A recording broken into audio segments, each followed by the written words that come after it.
have to purchase the Wii game console in order to play, and that's about $250. And that is a look at your health today. Back to you, Natalie.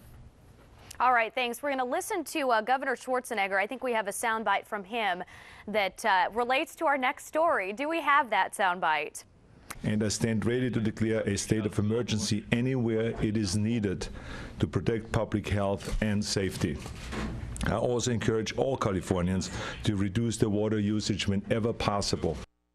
Okay, that is Governor Schwarzenegger again. In June of this year, you know, we're used to reducing our water consumption during the summer months. But what if you didn't have to? What if you didn't have to listen to the governor when he tells you to turn off that water? Well, a Rockland company is putting a modern-day spin on collecting rainwater to eliminate our need to cut back. Joining us live, Robert Lenney from Rain Harvesting Systems. Robert, tell us what you're seeing in front of. What kind of contraption is needed to store this rainwater? How does this all work? Well, first of all, I'd like to tell you, did you know that the average home can collect over 10,000 gallons of annual rain each year? People don't really know that.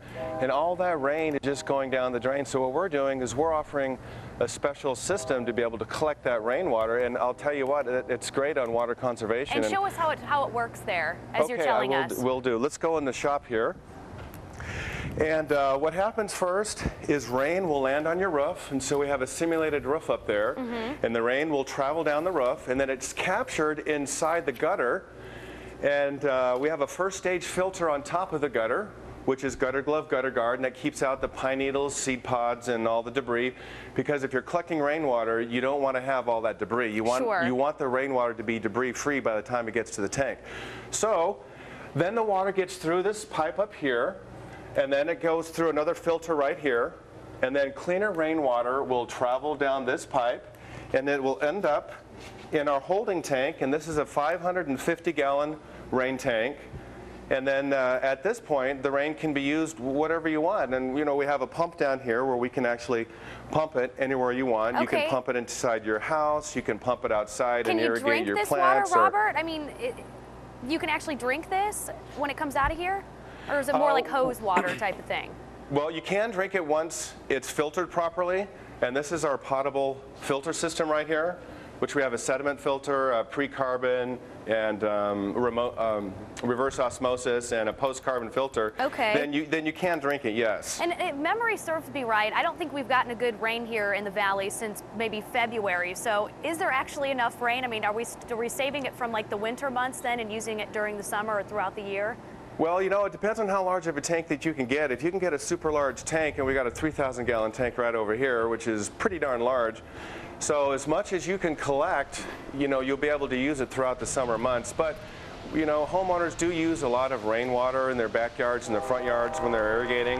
Okay, so last question for you. I know we're running out of time. I keep going through these pretty quick, but is there actually a good cost savings? Is this actually worth investing in for my home? Yeah, it is.